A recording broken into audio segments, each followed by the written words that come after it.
Hi friends, in today's video we will talking about the how we can run our Python program in Google Colab.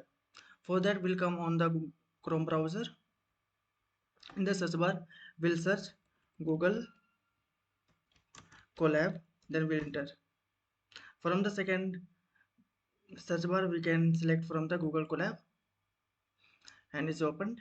Now we'll have to work on the new notebook, then click here. It will take some time until we'll wait. Yeah, it's opened. We have to check it's running or not. Then we'll first write code. A is equal to 6, b is equal to 7, and c is equal to a plus b. Then we'll print it, print c. So from here we can run our code, or we have to run code by using keyboard. We can enter control plus enter, our code will run.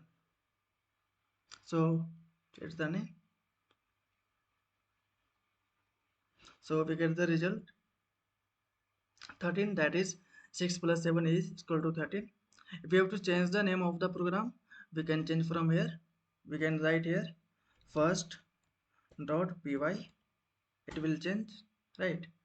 If we have to give heading, then we'll click on the text and we'll write here this is my first code in Google Colab.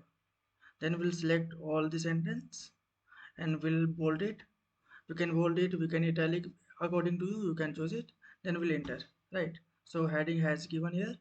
Now if we have to go give heading above the code, then we'll enter here and it will go up, right? So like that you can use Google Colab. It's very easy if we have to run our code in online mode, right? Or you can also use code editor like VS Code or PyCharm notebook, that is other things. So thank you. If you like this video, please like it and subscribe.